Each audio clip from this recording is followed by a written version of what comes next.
Hi guys, I've been mulling this video over in my mind for a while now.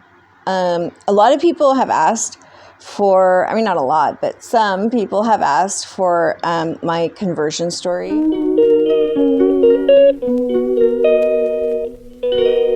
And I'm going to use the word convert, and conversion because I don't like the gimmicky, new agey word of revert and reversion. People have been using language lately in an effort to appear holier than thou. And it's really fake. I don't like it. So I choose not to use language in that way. So I will be using the word convert, and conversion. So that being said, let's get into my conversion story. So I was born on the Northern Cheyenne Indian Reservation, in a desolate place, but beautiful place, called Montana.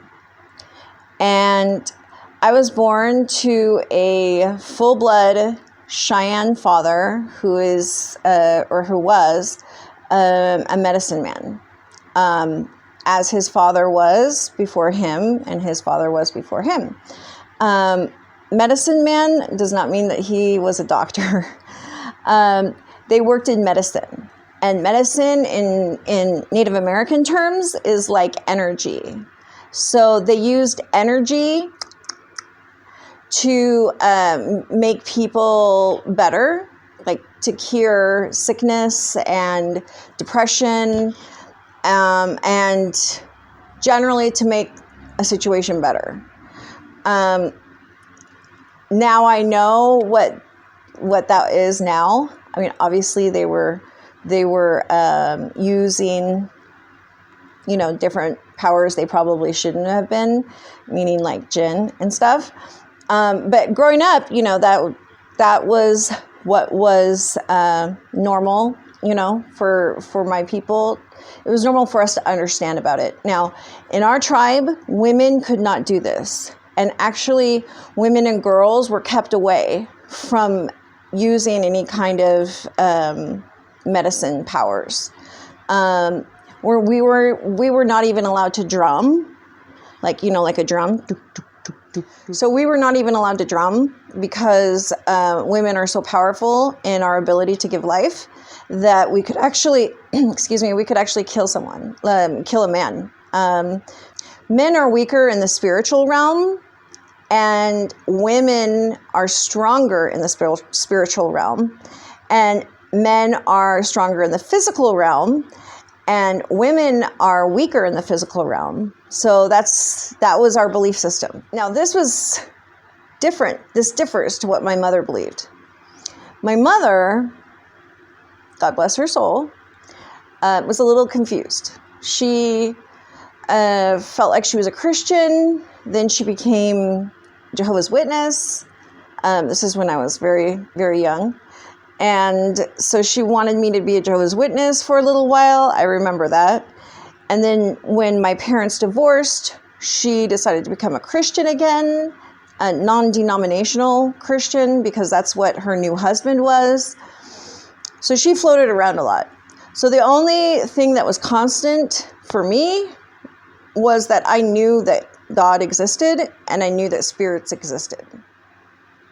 So as young as or as far back as I can remember, I have seen objects move. I've spoken to spirits from the time I was very young. My mother, because at that time she was very angry with my father, she would say, "Oh, that's because your father's practiced medicine, and those demons are attracted to you because of that." But it was part of our culture from the time we were very young. So I remember speaking to spirits, telling them to go away, having dreams that would come true a lot. This was normal for me. So along with my stepfather's belief, or because my stepfather was a non-denominational Christian, I did go to church twice a week through my teenagehood. Through my teenage years, I went to church twice a week. And I socialized in that way because I was not allowed to date. So that was my way to socialize and to get out of the house, which was something I really wanted to do because, my mother was a narcissist. So it was kind of my escape. I actually when I went to college, I went to a Bible college. I've studied the theological elements of the Bible, and I know exactly where the contradictions lie and why it's confusing for a lot of people. It was confusing for me too. So I always felt like there was something wrong with that. In addition, there's something we also need to talk about in regards to the Bible and Christianity. Now, my people, the Northern Cheyenne people, were murdered, all out murdered by Christians. We were to be exterminated. But if you look into American history, it wasn't just my people, it was all tribes. All tribes were set to be exterminated, similar to all tribes were set to be exterminated. And this extermination was nearly complete, which is why Hitler was inspired to start the Holocaust with the concentration camps, because he was so impressed with what the United States government did to my people. The millions that he killed, that it's kind of the silent genocide and no one likes to talk about it because everybody's benefiting from it. But anyway, so that aside, I always felt that Christianity was severely flawed. And I'm looking for Maheo, Cheyenne, for God. I'm looking for God. I'm looking for Maheo. And the only place I can find him is with my own people. Sweet Medicine was our prophet, and he's the one that brought religion to my people. My people were very bad for a long time, and he came and he brought stability. He brought rules. He said, this is what God exists. He's only one. And he's not a he, he's not a she, he's not married. He's the creator, and the creator wants us to have laws and to do good things. And he told us what those good things were. Sweet Medicine also told us that white men would be coming. Now, this was like 1,000 years ago, over 1,000 years ago. And he told us that white men would be coming with hair on their face. Now, our men do not have hair on our face. We don't have body hair, okay? Full-blood natives do not have body hair. It's just not part of our people. So he said that white men with hair on their face would be coming, and they would be bringing sticks with fire, guns, animals that eat garbage, pigs, and water like fire, alcohol. And they would be looking for a stone that would make them crazy. Gold. And if we did any of those things, if we consumed any of those things or did any of those things or followed any of those things, we would also become crazy and we would forget who we are. So I knew that Sweet Medicine was right on. He was told something, and he didn't lie. So I believed in what my people said. Now, let's talk about when I came to Morocco.